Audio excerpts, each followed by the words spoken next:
There have been numerous reports that San Francisco this offseason will be looking at DJ Reed as a future cornerback, with Charvarius Ward slated to leave San Francisco. While Reed isn't a prototypical corner coming in at 5'9", running his 40-yard dash in 4.51 seconds, he has familiarity with Saleh as he worked with him both in San Francisco and with the Jets. And since his last stint with San Francisco, he added another feather to his cap, now being able to play inside and outside. And during his time with the Jets, I noticed he played more outside than inside. What I think this gives San Francisco on their defense is flexibility.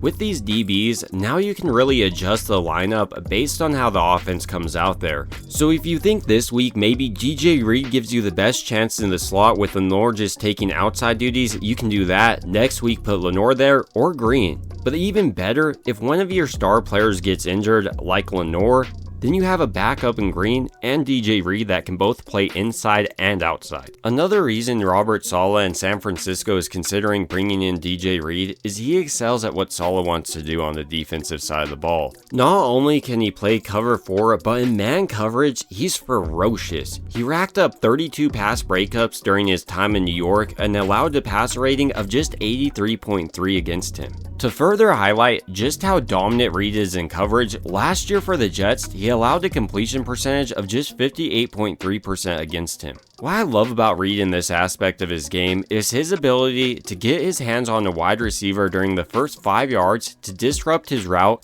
and then when the quarterback is looking his direction and maybe even throws his direction, it's almost like he's baiting the quarterback. He knows the wide receiver's route and is just waiting to jump it and attack the ball in the air. Alongside his lockdown coverage, DJ Reed is aggressive in his run fits. He comes up looking to lay a hit, and I love his ability to take on the back in the open field and bring him down. But it's not just on defense where Reed can make an impact. He's also a great returner, and that's something San Francisco has been looking for maybe ever since he left. So with his addition, he could compete with a guy like Jacob Cowing to continue to push his development as a returner, even if he doesn't win out this job. With that being said, there are plenty of factors to consider with signing Reed. He's currently 28 and is projected to have a 4-year deal worth $58 million that would pay him $14.5 million annually. So at the end of this next contract, he would be 32 years of age and maybe even out of his prime at that point. The question is really if he can hold up. There's also the question of how Brock Purdy gets paid this offseason. If he's one of the most expensive quarterbacks, I think it takes a lot of what they can do in free agency off the table.